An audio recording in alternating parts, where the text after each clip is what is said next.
बच्चों, आज हम एक शिक्षाप्रद कहानी पढ़ते हैं। तीन चोरों की कहानी पढ़ते हैं। बहुत दिनों की बात है, किसी शहर में रमन, गीसा और राका तीनों चोर रहते थे।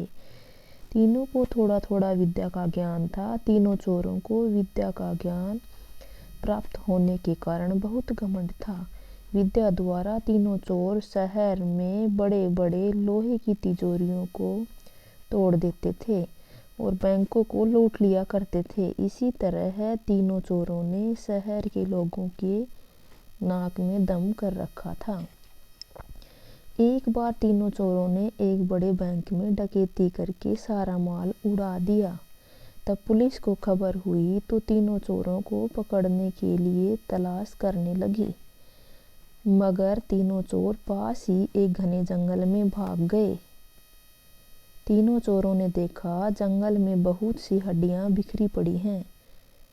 रमन ने अनुमान लगाया, कहा, ये तो किसी शेर की हड्डियां हैं। मैं चाहूं तो सभी हड्डियों को अपनी विद्या के द्वारा जोड़ सकता हूँ। गीसा को भी विद्या का घमंड था, सो वह बोला, अगर ये शेर की हड्डियां हैं तो मैं इनको अपनी विद्या के द्वारा शेर की खाल तैयार कर उसमें डाल सकता हूँ। रमन और गीसा की बात सुनकर राका का भी घमंड उमड़ पड़ा। उसने कहा, तुम दोनों इतना काम कर सकते हो तो मैं भी अपनी विद्या द्वारा इसमें प्राण डाल सकता हूँ। तीनों चोर अपनी विद्या का प्रयोग करने लगे। कुछ देर बाद रमन ने सारी हड्डियों को जोड़ दिया और गीसा ने शेर की हूबहू जान डाल दी। थोड़ी देर में तीनों चोर सामने एक जीवित भयानक शेर को देखकर थर थर कांपने लगे, मगर शेर के पेट में तो एक दाना नहीं था। वह भूख के मारे गरजता हुआ तीनों चोरों पर हमला कर बैठा और मारकर खा गया। शेर मस्त होकर घने जंगल की ओर चल दिया।